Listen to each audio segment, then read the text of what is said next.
Olá, você está assistindo o Historicidade, um programa na qual nós vamos debater história. Cada semana receberemos um convidado para bater um papo com a gente. No programa de hoje nós vamos receber o professor Caio Bugiato, que é graduado em Relações Internacionais pela Unesp Marília e mestre em Ciência Política e doutorando na mesma área pela Universidade de Campinas, a Unicamp. Nós vamos bater um papo hoje sobre as relações internacionais do Brasil, como o Brasil se insere em relação ao mundo, e vamos contar um pouco dessa história. Professor Caio, é um prazer tê-lo aqui. Prazer é meu, César. Muito obrigado pela presença. Diplomacia, relações internacionais, é um tema extremamente instigante e interessante para nós.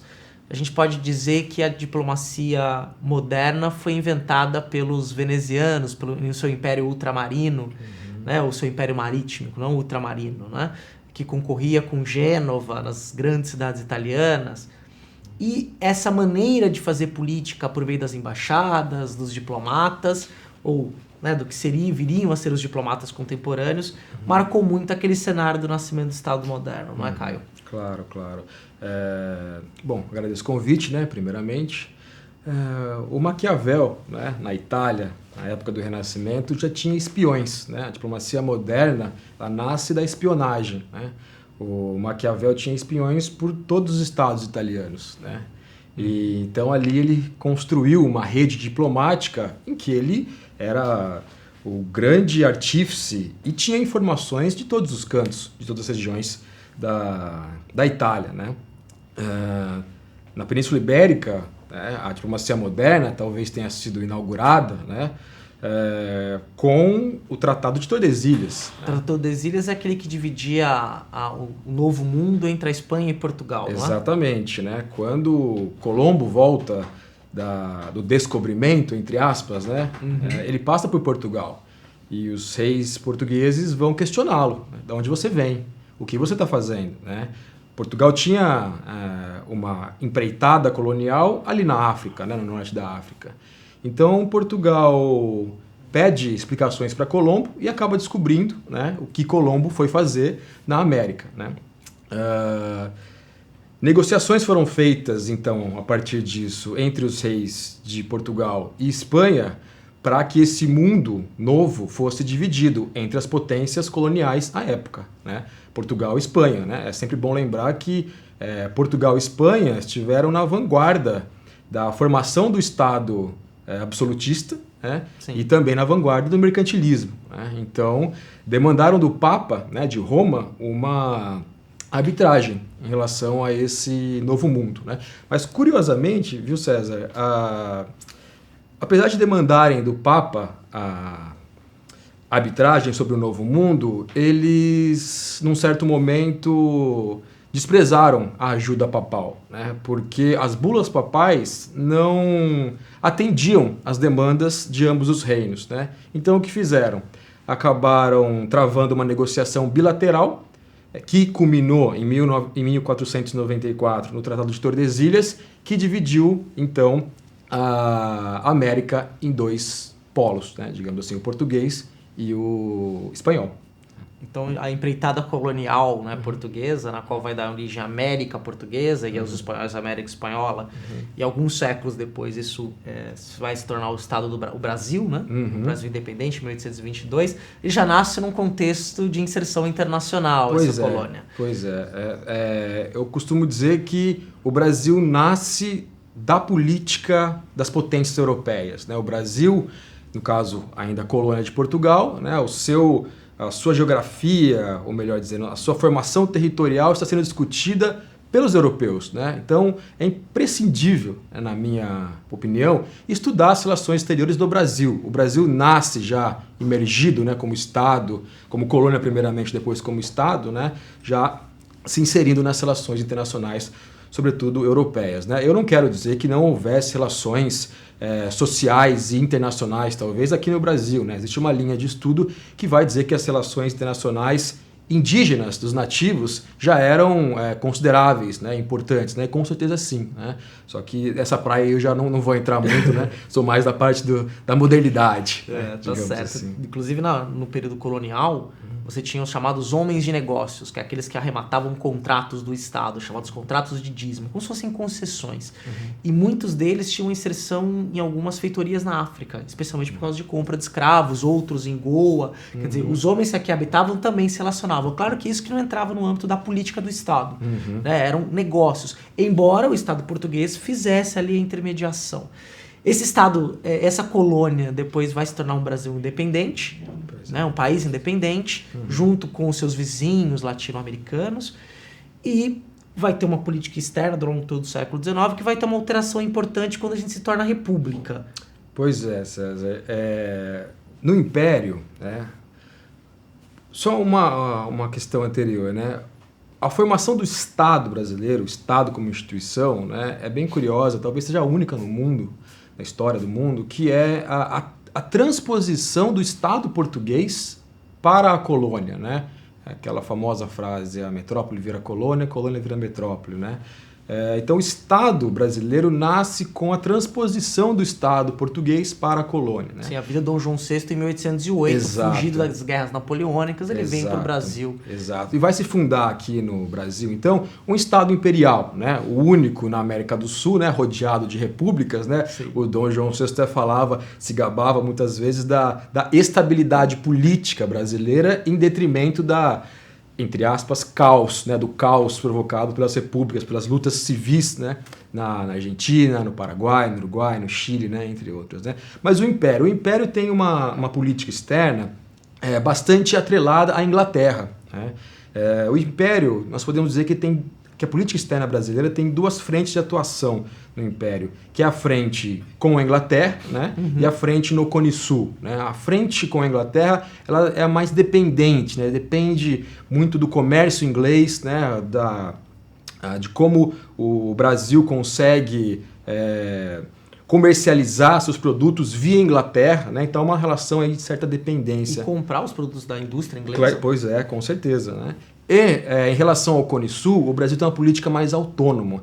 Ali estão se formando os estados nacionais. Então eles se chocam de uma certa altura ali do campeonato e a formação das fronteiras brasileiras, né, que é a política talvez central do Império, né, a política externa central do Império é a formação do território. Né? Então ele está disputando ali territórios com a Argentina, né, Paraguai, Uruguai, formados como Estado tampão. Né? A Inglaterra também tinha uma lógica, né, para o Cone Sul, que era dividir para governar, né, para ter mais acesso aos rios da Bacia do Prata. Né?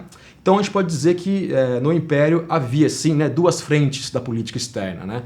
A frente com a Inglaterra e a frente com o Cone Sul. Mas o eixo assim, principal da política externa é a formação das fronteiras, um dos grandes pilares da formação do Estado Nacional. Pois bem, né, como você falou, quando da proclamação da República, né, que muitos autores vão dizer é a Revolução Burguesa no Brasil, né? Você sai o processo vai, de certa forma, extinguindo um Estado de cunho absolutista, né? Vou chamar assim, né? Um termo mais lato, que seria o Estado Imperial no Brasil, e vai se formando o Estado Republicano, né? Com a Constituição de 89, com o fim da escravidão, né? Com a Constituição de 91, né? Com a proclamação em 89, com o fim da escravidão em 88, né? O interessante notar é que as oligarquias rurais, que já faziam parte, né, da hegemonia da sociedade brasileira ali à época do Império, né, elas não vão ter mais o Dom Pedro II nessa, digamos, revolução burguesa. O Dom Pedro II vai ser destronado. Mas será que a gente dá para chamar, desculpa te interromper, mas será que a gente dá para chamar isso de uma revolução burguesa? Né, porque a gente tem são os militares que tomam poder na República, ligados a ex-grandes proprietários de escravos, a latifundiários, né, e o governo imperial. Você tinha um parlamento que era muito ativo, que estava sempre negociando, né, e não sei se... Será que dá para chamar isso de uma revolução burguesa? Será que é um pensamento burguês, empreendedor, industrial? Ou você tem, na verdade, um questionamento, né? Uma elite rural, agrária, escravocrata, que ficou extremamente incomodado com o governo imperial por perder sua principal fonte de riqueza, que eram os escravos na abolição, por exemplo. Sim, não, essa questão é importante, né? Eu considero uma revolução política burguesa, não é uma revolução econômica. A revolução econômica viria com o Estado Novo, em Vargas, onde ele vai ali colocar as bases do capitalismo brasileiro, né? Então a revolução política é a transformação do Estado. O Estado fica formalmente aberto a todas as classes sociais. Anteriormente, você vê na Constituição de 1824, né, a escravidão está na Constituição, né? Ou seja, você nem todo mundo tem acesso ao Estado, né? Pode se eleger, pode fazer concurso público, etc. Né? Então, eu considero que a proclamação da República em 1889 é um processo de início de uma revolução política burguesa, né? Transformando o Estado, né, daqueles modos imperiais para um Estado de cunho republicano, de acesso universal, um Estado nacional. Não? Então é nesse sentido que eu faço. Mas tem toda a razão quando você fala que a elite, né, empreendedora, ela é ainda nesses modos como você falou. Né? Eu também considero que, né, essa elite, né, aí uma diferença entre elite e burguesia, né, podemos colocar, né? A elite, ela mantém relações ainda, digamos, tradicionais, né, que são as que você descreveu, né? E ela vai se tornando uma burguesia quando as relações de trabalho, né, entre capital e trabalho, vão se consolidando no Brasil. Ou seja, né, eu estou dizendo que é um processo que se inicia em 1889 e vai atravessar a República Velha, chegando talvez ao Estado Novo com uma grande revolução econômica burguesa, onde o capitalismo, né, dependente, né, brasileiro é instalado aí pelo varguismo, né? E nesse sentido, esse grupo que chega ao poder, tendo os militares, tendo essa aristocracia rural, ou nesse processo que você está descrevendo como início de um processo de aburguesamento do Estado, né? Do Estado se tornando um Estado de direito, se modernizando, né? Ou se tornando mais contemporâneo a outros Estados, qual que era a visão deles do papel do Brasil no mundo, nas relações internacionais, por exemplo? Ou a visão predominante? A visão da elite agroexportadora do Brasil, do papel do Brasil no mundo, era a vocação agrícola do Brasil. O Brasil como uma grande fazenda, né, um grande latifúndio monocultor, né, que supriria, né, o mundo de alimentos. Né? Ou seja, a vocação agrária do Brasil é o grande pensamento da elite brasileira à época da República Velha. Né? O que nós temos que destacar nessa transição do Império para a República Velha são 3 mudanças na política externa brasileira. Né?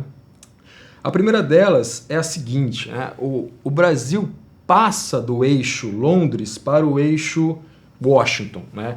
Os Estados Unidos vão cada vez mais tendo uma inserção na economia e na política brasileira. Né? Os Estados Unidos se tornam, né, paulatinamente, ao longo da República Velha, o maior comprador, né, de cacau, borracha e café do Brasil, a República Velha. Né? Um segundo elemento é o protagonismo que o Brasil vai ter no cenário internacional. Né? A diferença desse protagonismo está muito relacionado ao papel do Barão do Rio Branco. Né? O Barão do Rio Branco, que era um oligarca, né? Ganhou seu título de barão, provavelmente, né? Essa história achei um pouco mal contada, quando o Império estava em desespero e começou a distribuir títulos, né, para os seus grandes políticos, né? No caso, o Barão do Rio Branco, que tinha sido cônsul em Liverpool, né, chamado aí na República Velha para fazer uma política externa brasileira, né, tinha um grande conhecimento de geografia, de história, né, e acabou dando as rédeas aí da política externa brasileira. Ele é o grande artífice, né, o grande pai da diplomacia brasileira, né, é ele que está responsável aí por essa transição entre o eixo Londres para o eixo Washington, né, ele é responsável por um protagonismo maior que o Brasil vai adquirir no cenário internacional. O Brasil vai participar de fóruns internacionais, negociações internacionais. Né? O Barão do Rio Branco tem essa visão de mundo mais, digamos, ampla, né? Para você ter uma ideia, o Barão do Rio Branco vai mandar representações brasileiras nos centenários das independências das repúblicas latino-americanas. Ele tentava, digamos, ter boas relações com as repúblicas latino-americanas. E o terceiro ponto que eu queria mencionar é a definição das fronteiras. Né? O Barão do Rio Branco ele vai, digamos aí, sem sem intervenção militar, mas evidentemente com o exército por trás, né, negociar os tratados que vão dar origem ao Brasil como ele é hoje, as fronteiras brasileiras como ele é hoje. O Acre é o principal, o símbolo dessa negociação, né? O Rio Branco vai travar uma negociação no Acre, né, praticamente sem dar um tiro, né? E aí, porque existiam muitos brasileiros que exploravam a seringa lá, né, o boom da borracha, com a industrialização nos Estados Unidos, com as grandes indústrias automobilísticas, né? Sim. Era um interesse aí do Estado brasileiro, né? Só quero destacar também que o Rio Branco, né, o Barão do Rio Branco, ele é um aristocrata, né? Ele representa, né? Eu trabalho com essa visão que ele está, de uma forma ou de outra, ligado à elite agroexportadora, né? Disse muito que a diplomacia do Brasil, à época, é uma diplomacia para o desenvolvimento, né? E o meu questionamento é sempre o seguinte: desenvolvimento para quem, né? O Barão do Rio Branco, né, em sua aliança não escrita com os Estados Unidos, né, transforma os Estados Unidos no principal comprador, né? É um papel do Barão do Rio Branco, né? Quem se beneficia com isso, né? As elites agroexportadoras, né? Então aí temos algumas questões internas, né? Algumas lutas internas, às vezes latentes, né? Às vezes mais abertas, né? Que eu acho importante prestar atenção, né? Mas podemos dizer que o Barão do Rio Branco é o pai da diplomacia brasileira e deixou um legado aí que vai ser seguido de certa forma no século XX. E uma curiosidade também, né? Se o Barão do Rio Branco é o pai, o Alexandre de Gusmão, santista, é o avô, né? O Alexandre de Gusmão que vai negociar, por exemplo, o Tratado de Madrid, de 1750, depois da União Ibérica entre Portugal e Espanha, que vai fazer com que os bandeirantes se expandam, né, suas bandeiras sem obstáculos, né, sem o entrevero entre Portugal e Espanha, matando o índio à torta e à direita, né? É bom sempre lembrar, né? Olha, isso foi ótimo, a gente conseguiu fazer um fechamento aqui. Vou chamar para um rápido intervalo e nós já voltamos.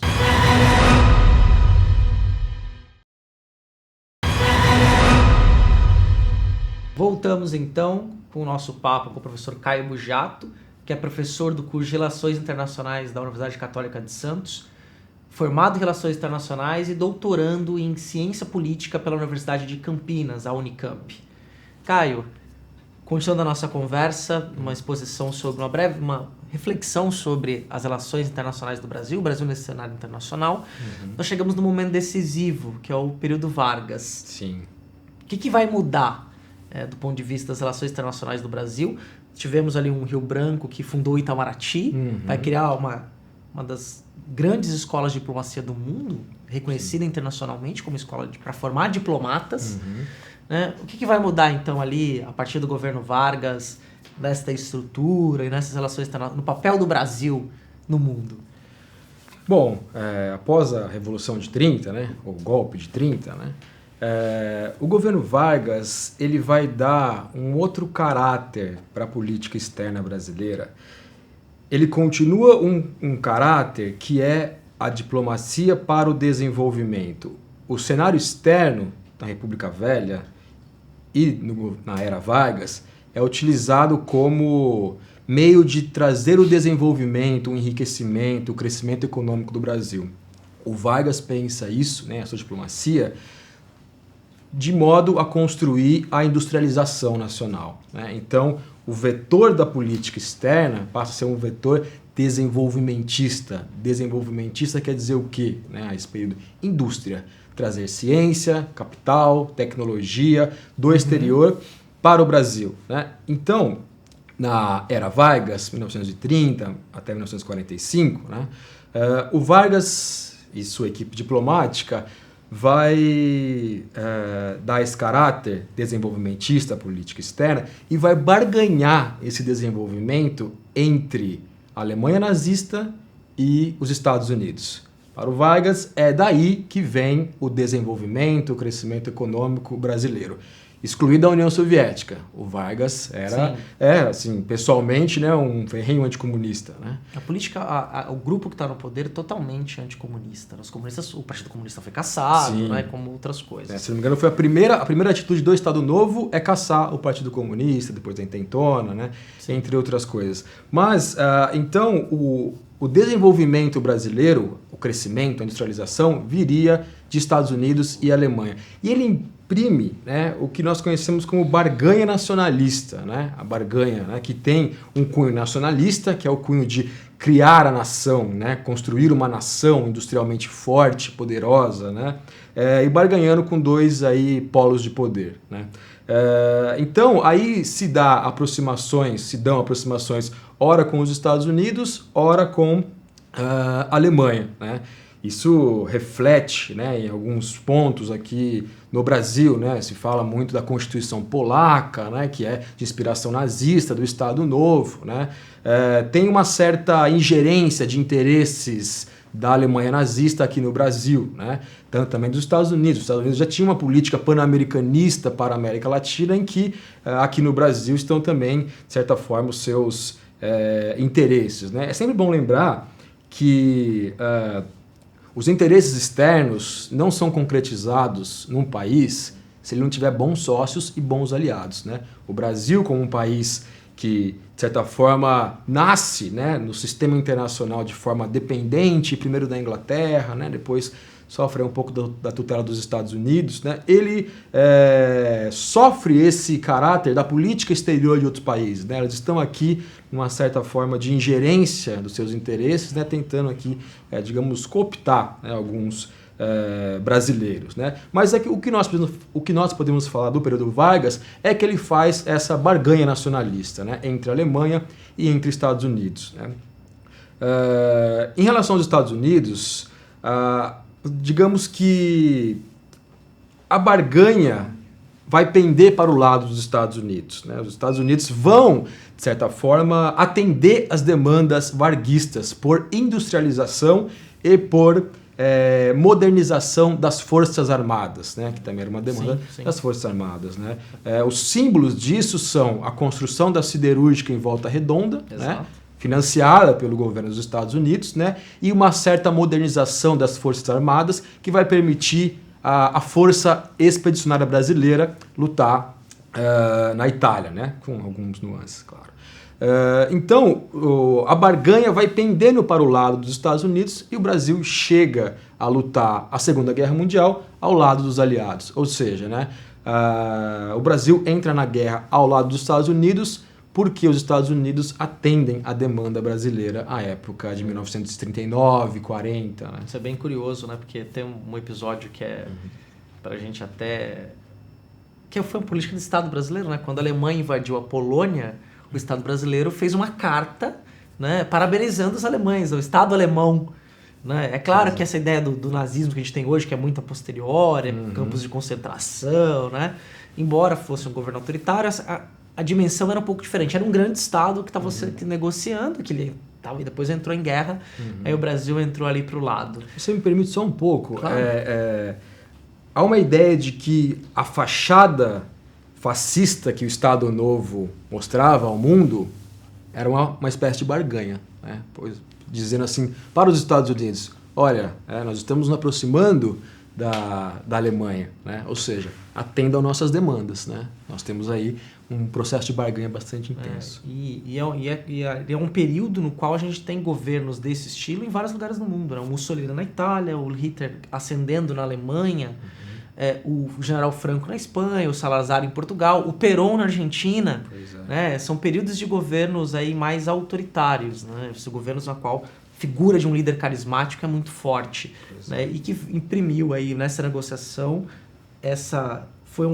duplamente acabou se dando para o lado dos Estados Unidos, depois até teve a fundação de uma vila, a base em Natal dos Estados Unidos, a Vila do Forte. Foi a contrapartida que os norte-americanos pediram, né, para nesse processo de barganha.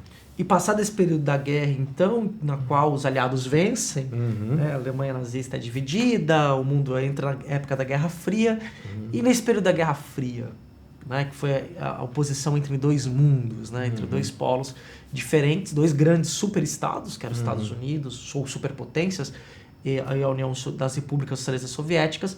O Brasil estava ali no meio, tivemos um período ainda de democracia, depois do fim da ditadura Vargas, e um golpe militar bateu no Brasil também, como em toda a América do Sul, praticamente, na Argentina, no Uruguai, no Peru, no Chile, e aí a gente tem então esse momento de transição.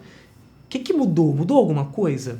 Olha, de 1930 a 1989, a gente pode dizer que é o período do nacional-desenvolvimentismo, né? O período em que a política externa ela é nacionalista, ela procura o desenvolvimento, procura a industrialização, né? E o cenário externo tem um papel importante nisso, que é trazer recursos, né? Investimento, tecnologia, ciência, capital, etc. Né? Acho que, só desculpa te cortar, é bom, acho que é legal falar para quem está nos assistindo que essa política de trazer desenvolvimento foi baseada num alto endividamento externo. Vamos pegar dinheiro lá fora, vamos nos endividar para desenvolver o Brasil. Né? Pois é. O Vargas tomava muito cuidado com isso. Né? Já os militares não. Né? Eu vou chegar lá nesse momento, vou desenvolver o raciocínio aqui. Né? Mas antes disso, então, o período pós-Segunda Guerra Mundial, né? O governo de Dutra, né? O segundo governo Vargas, JK, né? Café Filho, Jânio Quadros e João Goulart. Né? É um período bastante conturbado na política externa brasileira, uma vez que, logo após a queda de Vargas, né, em 1945, o Dutra, né, o general Eurico Gaspar Dutra, assume com um alinhamento automático aos Estados Unidos. Né? Quando eu falo que os interesses externos estão presentes aqui dentro, né, nos meios militares, intelectuais e políticos, né, o Dutra se colocava num alinhamento automático, sem barganha, sem contrapartida, né, por afinidades ideológicas, né, por projetos políticos comuns, né, entre outras coisas. Né. O que eu quero chamar a atenção é o seguinte, né, o governo Vargas, JK, Jânio Quadros e João Goulart, né, ele vai desenvolvendo uma nova barganha. Né. O Dutra não. Né, o Dutra é um alinhamento automático com os Estados Unidos. O Café Filho também não, chamado hiato Café Filho, né, também é um alinhamento automático com os Estados Unidos. Né. O segundo governo Vargas, a gente pode chamar de esboços de multilateralização, ou seja, né, porque você tem um alinhamento automático no governo Dutra, né, e o governo Vargas ele vai tentando multilateralizar as relações internacionais brasileiras, tentando fazer negociações com outros países que não os Estados Unidos, né, Europa, Japão, que estão destruídos naquele momento, mas ele tenta esse viés, né, só que não dá, porque a Guerra Fria não permite. O obstáculo é a bipolaridade. Né? O Vargas, por exemplo, no seu segundo governo, não chega a negociar com a União Soviética. Né? Ele é um anticomunista. Então, ele procura, né, outros meios. Só que o Japão está destruído, a Europa está destruída, a Ásia e a África estão ainda num processo de descolonização, não são nações independentes. Né? Então, o segundo governo Vargas, por exemplo, ele é obstruído pelo cenário internacional. Aí é importante de se analisar o cenário internacional. Né? No governo JK e nos governos de João Goulart e Jânio Quadros, né, as coisas vão melhorando para o Brasil. Né? Tanto no sentido de que novas potências capitalistas vão surgindo para que o Estado brasileiro possa negociar com elas, né? Tanto quanto o caráter da política externa brasileira vai se multilateralizando por esse novo cenário internacional que está surgindo, né? Descolonização de países da África e da Ásia, né?